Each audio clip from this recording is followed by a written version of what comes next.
अगर आप चाहते हैं कि मैं जब भी कोई वीडियो अपलोड करूं और आपको उसके बारे में पता चल जाए, तो इस चैनल के बेल आइकन पर क्लिक करिए ताकि आपको नोटिफिकेशंस मिलते रहें। Westworld season 3 episode number 5। कहानी की शुरुआत होती है सेरेक के वॉइस ओवर से। वो एक्चुअली अपने पास्ट के बारे में बता रहा है कि किस तरह से वो अपने परिवार के साथ पेरिस में रहता था और पेरिस में कोई न्यूक्लियर इंसिडेंट हुआ था जिस वजह से ये शहर तबाह हो गया था। तब इसके जानने वाले सारे लोग मारे गए थे, बस सेरेक और उसका भाई जिंदा बचा था। उसके भाई का नाम है जॉन मी। सेरेक बताता है कि उसका भाई बाकी लोगों से अलग था। जब सेरेक ने ईश्वर को लेकर अपने भाई के सामने नाराजगी जताई, तब उसके भाई ने उसे कहा कि ईश्वर एग्जिस्ट नहीं करता और हमें खुद अपना खुदा बनाना पड़ेगा। इसी के बाद ये लोग रहबोअम बनाने में लग गए, यानी कि एक ऐसी मशीन जो इंसान को कंट्रोल में रखेगी। वो फ्यूचर प्रिडिक्ट कर पाएगी और इंसान को गलत काम करने से रोक सकेगी। बेसिकली पेरिस में जब इनका पूरा परिवार मारा गया, इनके पूरे जानने वाले, इनका पूरा शहर तबाह हुआ, तब इन्होंने सोचा कि हम एक ऐसी मशीन बनाएं जिससे इंसान इस तरह के हादसों को दोबारा ना अंजाम दे पाए। वहीं प्रेजेंट में सेरेक ब्राजील के प्रेसिडेंट से बातचीत कर रहा होता है। हमें पता चलेगा कि सेरेक के पास कितनी ज्यादा पावर है। वो ब्राजील के प्रेसिडेंट से मिलने के लिए उनके पैलेस में नहीं गया, बल्कि ये लोग सेरेक के प्लेन के पास बैठकर बातचीत कर रहे हैं। सेरेक इस प्रेसिडेंट को बताता है कि तुम्हारी सत्ता खतरे में है। तुम जिस तरह का करप्शन कर रहे हो, उस वजह से लोग तुम्हारे खिलाफ हो रहे हैं। ब्राजील का प्रेसिडेंट कहता है कि ऐसा तो कुछ नहीं है। अगर ऐसा होता तो हमारी इंटेलिजेंस ने हमें खबर कर दी होती। इस पर सेरेक कहता है, तुम्हारी इंटेलिजेंस को उतना ही पता होगा जितना मैं उन्हें पता होने दूंगा। वो उसकी मिलिट्री के एक शख्स की तरफ इशारा करता है और कहता है कि अगर तुमने अपना करप्शन बंद नहीं किया तो कुछ महीनों बाद तुम्हें मार दिया जाएगा और वो इंसान प्रेसिडेंट बन जाएगा। इतना कहकर सेरेक वहां से चला जाता है। इस सीन को दिखाने के पीछे मकसद ये है कि हमें सेरेक की पावर्स के बारे में पता चल सके कि किस तरह से वो पूरी दुनिया को कंट्रोल करता है। दुनिया के अलग अलग देशों के जो प्रेसिडेंट्स हैं, जो लीडर्स हैं, वो सेरेक की बात सुनते हैं। आप नोटिस करेंगे कि इस पूरे सीन के दौरान ये प्रेसिडेंट मक्खियों के होने से परेशान हो रहा है। आपको याद होगा कि मक्खियां इस शो में एक खास रोल अदा करती हैं। इनफैक्ट सीजन 1 के एपिसोड 1 में हमें दिखाया गया था कि मक्खियां रोबोट्स को परेशान नहीं कर पाती और एपिसोड 1 की आखिर में हमें डोलोरस को एक मक्खी को मारते हुए दिखाया गया था, जिसका मतलब ये था कि डोलोरस अब कॉन्शियस हो गई है। अब इस मक्खी वाले सीन के पीछे कोई हिडन मीनिंग है तो फिलहाल मुझे नहीं पता। दोबारा से सेरेक का वॉइस ओवर चलता है और हमें लियम डम्सी सीनियर को दिखाया जाता है। ये लियम के डैड हैं। वैसे सीन में छोटा लियम भी मौजूद है। दिखाया जाता है कि लियम डेम्सी सीनियर की कंपनी इनसाइट के पास दुनिया के लोगों का डेटा मौजूद था। लोगों के फोन रिकॉर्ड्स, उनकी मेडिकल हिस्ट्रीज, उनकी सोच, उनके रिलेशनशिप स्टेटस, ये सारा डेटा इनसाइट कंपनी के पास मौजूद है। इसी डेटा का इस्तेमाल करते हुए सेरेक और उसका भाई रहबोअम को बनाते हैं और इस मशीन के अंदर इस सारे डेटा को फीड कर देते हैं। इस डेटा की मदद से रहबोअम लोगों का फ्यूचर प्रिडिक्ट करेगा। हालांकि ऐसा करने में यह मशीन अभी कामयाब नहीं हुई है। इसी वजह से लियम डेम्सी गुस्सा है और वो कह रहे हैं कि मैं अपनी फंडिंग बंद कर रहा हूं, मैं तुम लोगों को और पैसा नहीं दूंगा। इन लोगों ने सिर्फ रहबोअम को नहीं बनाया था, बल्कि उसके पहले भी 3 अलग अलग मशीनें बना चुके थे। रहबोअम इनके ट्रायल्स का फाइनल वर्जन है। ये लोग डेम्सी को बताते हैं कि फिलहाल हमारी मशीन पास्ट प्रिडिक्ट कर पा रही है। यानी इस मशीन के अंदर अगर 1930s तक का डेटा डाला गया होगा तो मशीन ये बता पा रही है उस डेटा के बेसिस पर कि आगे वर्ल्ड वॉर 1 और वर्ल्ड वॉर 2 होगी। तो ऑन पेपर तो यह मशीन फ्यूचर प्रिडिक्ट कर पा रही है, मगर डेम्सी के लिए इतना काफी नहीं है। सेरेक का भाई उसे कहता है कि हमें इस इंसान को मारना होगा क्योंकि ये हमारे आगे के प्लान में रुकावट बनेगा। प्रेजेंट मोमेंट में सेरेक को कोई टोकता है। उसके लिए काम करने वाला एक शख्स है जो उसे बताता है कि कुछ स्ट्रेंज सिग्नल्स इन्हें मिले हैं जो लियम डेम्सी जूनियर के कंपाउंड से आ रहे हैं। बताया जाता है कि दुनिया के 4 अलग अलग हिस्सों में कुछ इनक्रिप्टेड डिवाइसेस आपस में कनेक्ट कर रही हैं। एक जगह है जकार्ता, दूसरी बर्लिन, तीसरी सैन फ्रांसिस्को और चौथी लॉस एंजलिस। इनमें से 3 जगहों के बारे में तो हमें पता है जहां पर डोलोरस की कॉपीज हैं, मगर बर्लिन में कौन है फिलहाल हमें इस बारे में नहीं पता। तो डोलोरस की कोई और भी कॉपी है जो शायद बर्लिन में है। सेरेक को बताया जाता है कि आखिरी बार लियम को एक पार्टी में देखा गया था जहां पर डोलोरस भी मौजूद थी। ऐसे में लोगों को लग रहा है कि डोलोरेस ने लियम को किडनैप कर लिया है। वहीं डोलोरेस, केलब और लियम एक अंडरग्राउंड ब्रिज से गुजर रहे हैं। यहाँ पर लियम कहता है कि तुम लोगों की जो मुझे किडनैप करने की प्लानिंग है ये फेल हो जाएगी। मुझे ढूंढने के लिए लोग आएंगे और तुम लोग पकड़े जाओगे। डोलोरेस लियम को कहती है कि सेरेक तुम्हें ढूंढने की कोशिश कर रहा है क्योंकि वो तुम्हें मारना चाहता है। तुमने उसके हाथों से डेलॉस कंपनी को छीनने की कोशिश की। एक्चुअली लियम के पैसे का इस्तेमाल करते हुए डोलोरेस ने डेलॉस के कई सारे शेयर्स खरीद लिए हैं और सेरेक को लग रहा होगा कि ये काम लियम ने अंजाम दिया है।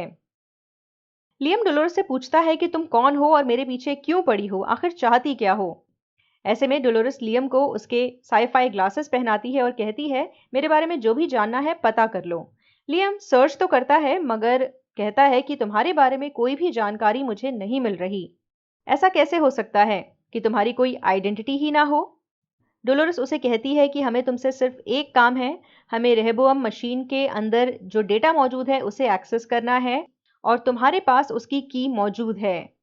लियम कहता है कि रेहबोअम के डेटा तक पहुंचना इतना आसान नहीं है, मेरे पास जो एक्सेस की है वो इसके लिए काफी नहीं होगी। हालांकि डोलोरेस के दिमाग में पूरा प्लान मौजूद है। डोलोरेस आगे आगे बढ़ने लगती है और लियम अब केलब से बात करने की कोशिश करता है। उसे कहता है कि इस लड़की ने मुझे बेवकूफ़ बनाया था और तुम इसके झांसे में मत आओ। केलब उसकी बात सुनने से इनकार करता है और लियम केलब को उसी चश्मे से देखता है। लियम काफ़ी घबराया हुआ लग रहा है। केलब कहता है कि तुम्हारी वजह से मेरा दोस्त मारा गया और लियम हैरान है। वो कहता है कि तुम्हें लगता है कि मैंने तुम्हारे दोस्त को मारा। और इसके बाद लियम के हाथ में एक ड्रग होता है जिसे जॉनरा कहते हैं और पिछले एपिसोड में हमें दिखाया गया था कि लियम के दोस्त ने उसे ये ड्रग दिया था ताकि लियम पार्टी में इस ड्रग का इस्तेमाल कर सके। मगर अभी लियम ने अपनी जान बचाने के लिए इस ड्रग को केलब के गले में इंजेक्ट कर दिया और वहां से भागने की कोशिश की। केलब एकदम से होश खो देता है और जमीन पर गिर जाता है। लियम भागता तो है मगर डोलोरेस उसे पकड़ लेती है।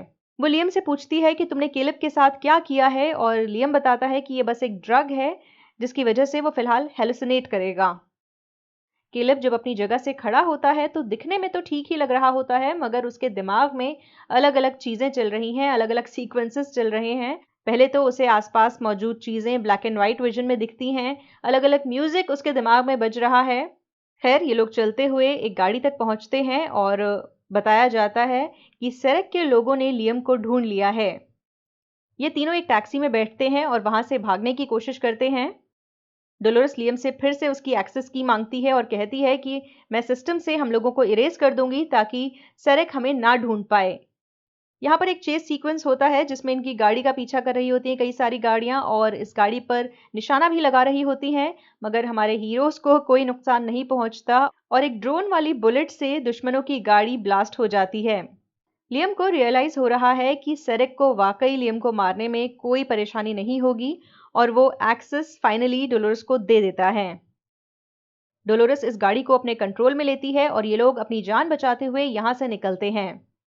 वहीं केलब के दिमाग में काफी हलचल हो रही है, उसे अपने आसपास की दुनिया अलग ही नजर आ रही है।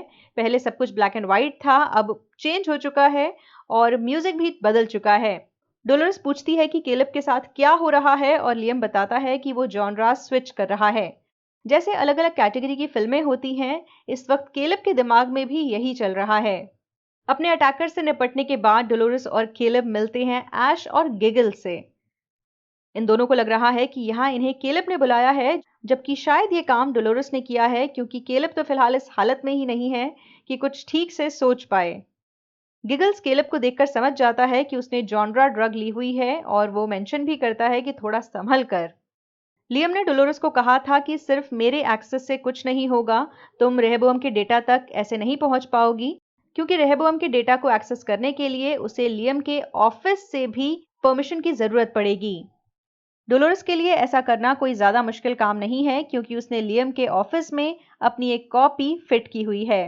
वो होस्ट मार्टिन को कॉल करती है और उसे लियम का एक्सेस कोड देती है।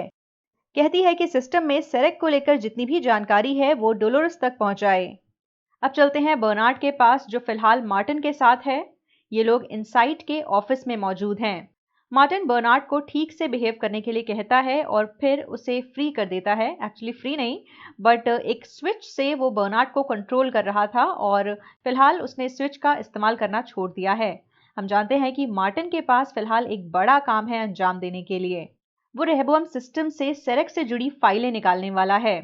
वो यहाँ मौजूद कंट्रोल पैनल का यूज करते हुए इसमें लियम की एक्सेस की को सेट करता है। बर्नार्ड ये सब देखकर थोड़ा हैरान है। वो इस कॉन्सेप्ट को समझने की कोशिश कर रहा है।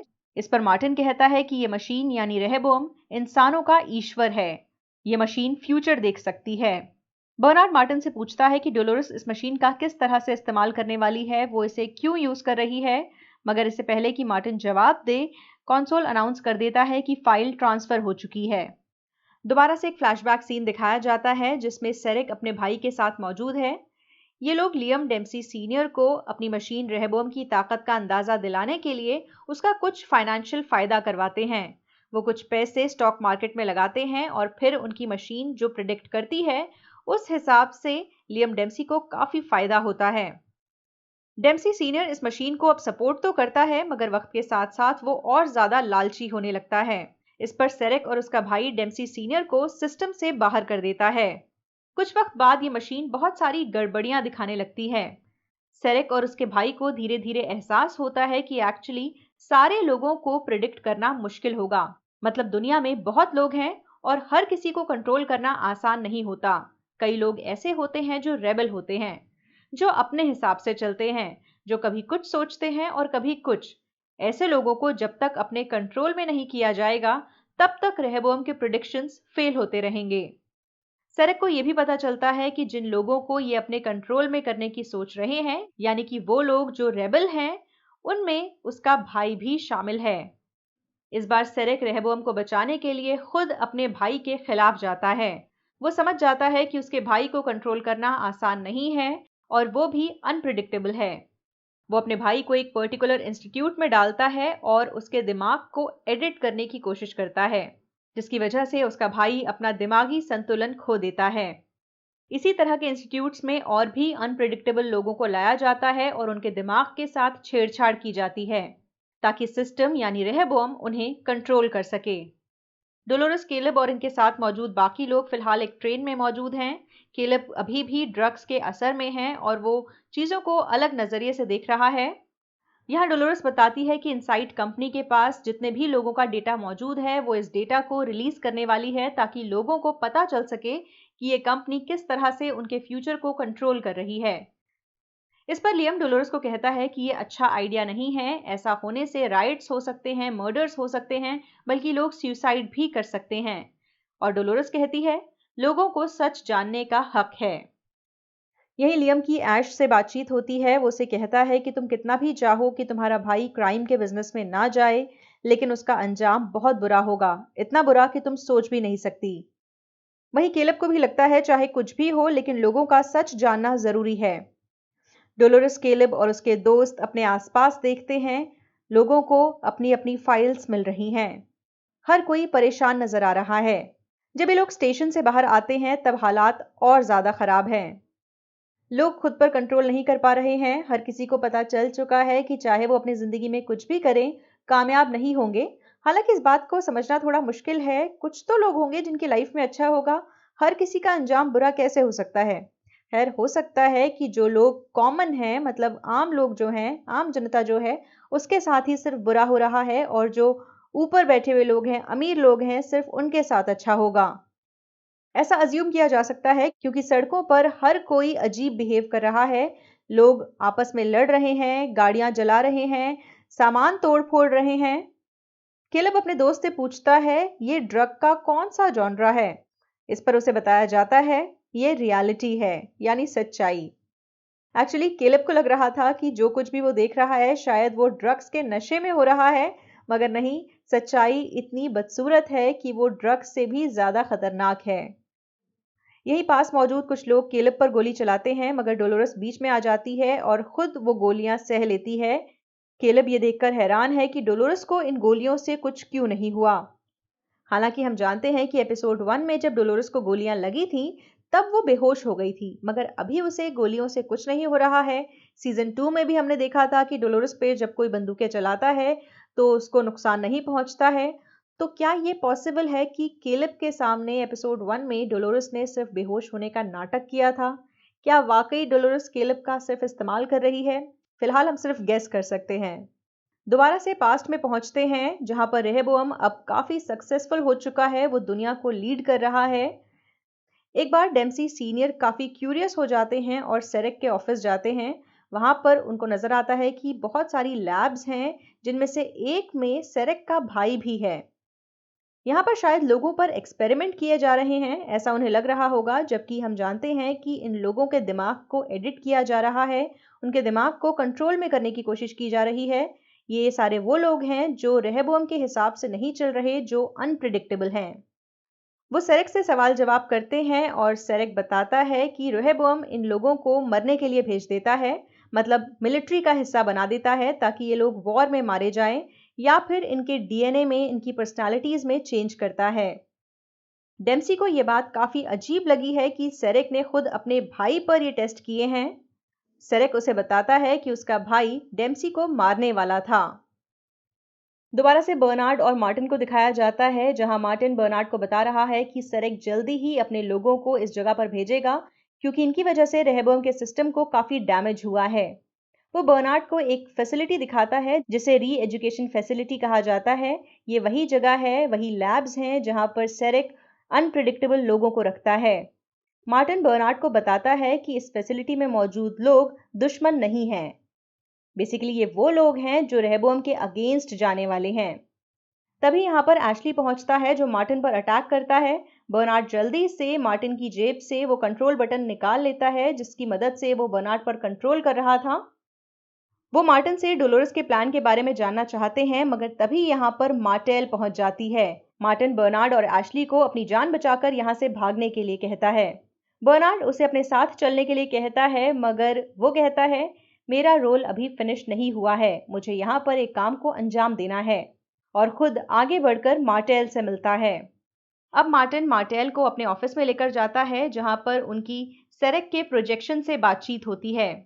सेरेक सवाल जवाब कर रहा है, कह रहा है कि ये सारी गड़बड़ी क्यों हुई, किसको ब्लेम किया जाए।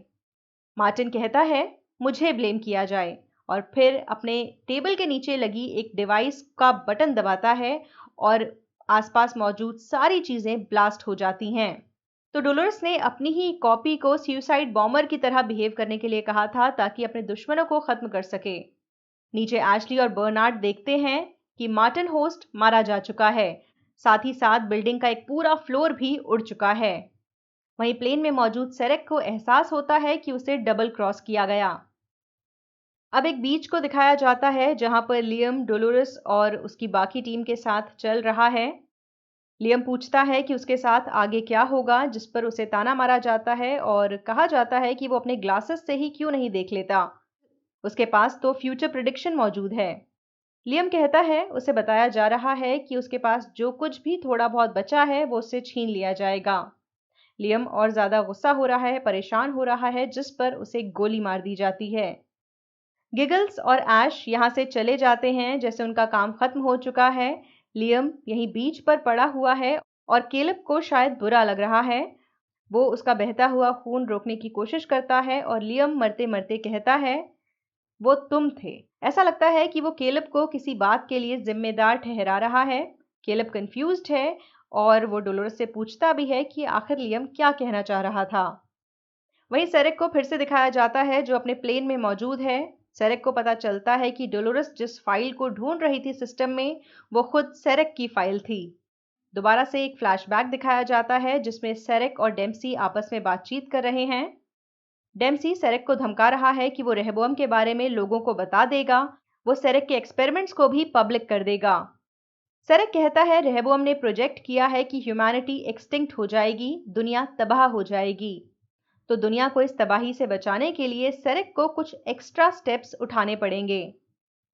डेम्सी सीनियर से बातचीत करते हुए ही सेरेक उसे एक क्रैश्ड प्लेन के पास लेकर जाता है और उसे मार डालता है। बेसिकली वो दुनिया के सामने ये जाहिर करेगा कि एक प्लेन क्रैश में डेम्सी सीनियर की मौत हो गई।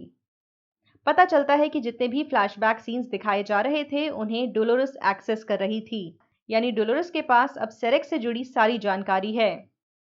केलब और डोलोरस एक प्लेन की तरफ बढ़ने लगते हैं। कुछ देर पहले ही केलब को कई सारे विजन्स आए थे जिसमें वो खुद री एजुकेशन फैसिलिटी में मौजूद था। ऐसा लगता है कि खुद उसके दिमाग को भी एडिट किया गया है। वो अपनी रियलिटी को लेकर कंफ्यूज्ड है और डोलोरस को कहता है, मैं बाकी इंसानों जैसा नहीं हूं। जिस पर डोलोरस कहती है, मैं भी नहीं। अब डोलोरस और सेरेक एक प्रोजेक्शन के थ्रू बातचीत कर रहे हैं। सेरेक कहता है, सारा कंट्रोल मेरे पास है। मगर डोलोरस कहती है, डेलॉस कंपनी को भी यही लगता था कि कंट्रोल उनके पास है, मगर वो गलत साबित हुए। वो कहती है कि अब वक्त आ गया है, लोगों को जगना होगा और सच्चाई देखनी होगी। सेरेक और डोलोरस की बातचीत यहीं पर बंद हो जाती है और वो काफी ज्यादा परेशान नजर आ रहा है। अगर आपके दिमाग में कोई सवाल है तो आप कमेंट सेक्शन के जरिए मुझसे पूछ सकते हैं। इस वीडियो को लाइक करना मत भूलिएगा। बाय। एक मिनट, अभी कहाँ जा रहे हैं? अब इस वीडियो को लाइक करना है, अपने दोस्तों के साथ शेयर करना है और अपने विचार शेयर करते रहना है। और हाँ, सबसे इंपॉर्टेंट बात, ख्याल रखिए, घर पर रहिए, ज्यादा बाहर निकलने की जरूरत नहीं है। एक्चुअली बिल्कुल भी बाहर निकलने की जरूरत नहीं है।